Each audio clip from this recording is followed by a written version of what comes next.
Magandang tanghali! Kumusta po? Narito po ulit ang update natin para sa lagay ng ating panahon.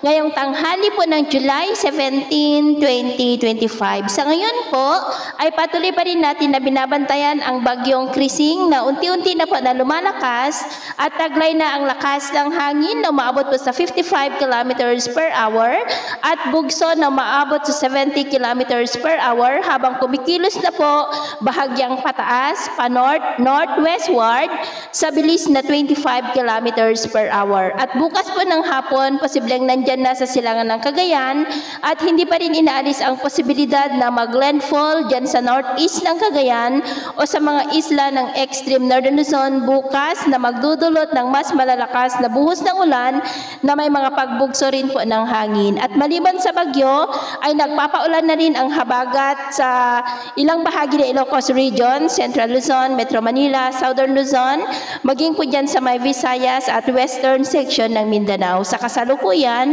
ang bagyo ay nasa layo na po ngayon ng 269 km east ng Catanduanes. At dahil po kay Bagyong Krising ay nakataas po ngayon ang Tropical Cyclone Wind Signal number 1 dito po sa may Cagayan, Isabela, northeastern portion ng Aurora sa may Dilasag, Kasiguran, Dinalungan, Dipakulaw, Quirino, Kalinga, maging sa eastern portion ng Mountain Province sa may Sadanga, Barlig, Paracelis, Natonin, maging sa eastern portion ng Ifugao sa may Alfonso Lista, Aguinaldo, Mayoyaw, Banawe, Hingyon, Lagawe at Lamut.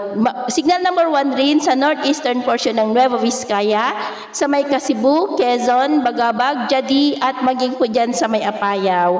At sa nalalabing bahagi ng Cordillera ay nakakaranas rin ng cloudy skies with isolated rains, maging sa may Ilocos Region, Central Luzon, Metro Manila, Calabarzon, Bicol Region, Mimaropa, malaking bahagi ng Visayas, Caraga, Northern Mindanao, Zamboanga Peninsula at ilang bahagi ng Sorsogon. At sa susunod po ng mga oras, mas maraming lugar na ang makakaranas ng mas maulap na kalangitan with isolated rain sa malaking bahagi ng Luzon, Visayas at western section ng Mindanao. Kaya mag-ingat po tayo dahil posible pa rin po ang mga banta pa rin ng mga pagbaha at pagguho ng lupa. At sa atin naman pong mga baybayin, maalon po ngayon sa baybayin ng Catanduanes at po sa kanlurang baybayin ng Palawan, ng mga alon dyan ay posibleng aabot hanggang sa 1.8 to 2.2 meters height. Kaya hanggat maaari po ay iwasan na muna natin ang papalaot dyan sa mga may kulay pula para po mas makaiwas sa mga sakunang pangkaragatan. So ito lang latest update natin sa araw na ito. At ako po muli si James na nagsasabing sa kahit na pagsubok po na darating sa ating buhay, huwag po tayong mawawalan ng pag-asa. Thank you and God bless!